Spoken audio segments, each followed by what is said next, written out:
अरब का वो सच्चा वाकया जब दो भाई जायदाद के लिए नहीं बल्कि अपनी बूढ़ी माँ की खिदमत के लिए अदालत पहुँच गए। चैनल को सब्सक्राइब कीजिएगा, वीडियो को लाइक। इससे पहले ये पूरा वाकया आपने नहीं सुना होगा, तो आज आपको ये पूरा वाकया सुनाएंगे दो भाइयों का।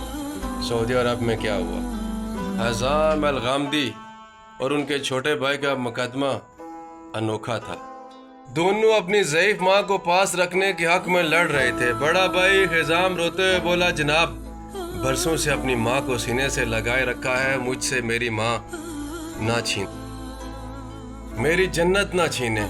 जबकि छोटे भाई की दलील ये थी कि हिज़ाम अब बूढ़े हो चुके हैं, माँ की खिदमत का बोझ अब मेरे जवान कंधों पर होना चाहिए ताकि मेरा बड़ा भाई आराम कर सके। जज ने मजबूर होकर ज़ईफ़ माँ से पूछा कि वो किसके साथ रहना चाहती है। बूढ़ी माँ ने रोते हुए कहा, जज साहब मेरे दोनों बेटे मेरी दो आंखें हैं, एक को चुनूंगी तो दूसरे से महरूम हो जाऊंगी।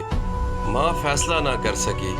जज साहब ने छोटे भाई को बेहतर सेहत को देखते हुए माँ की कफालत छोटे भाई के सुपुर्द कर दी। फैसला सुनते ही बूढ़ा हिज़ाम बच्चों की तरह दहाड़े मार के वहीं रोने लगा। वो कोई जायदाद नहीं आ रहा था, बल्कि उसके हाथों से माँ की खिदमत का वो कीमती मौका छीन लिया गया था जो इसके लिए हर दौलत से बढ़ के था। ये वाक़या आज के इस दौर के मुंह पर एक ज़ोरदार तमाचा है, जहां लोग अपने बूढ़े माँ बाप को बोझ समझते हैं। अपनी राय से आगाह कीजिएगा, चैनल को सब्सक्राइब कीजिएगा। आपका शुक्रिया।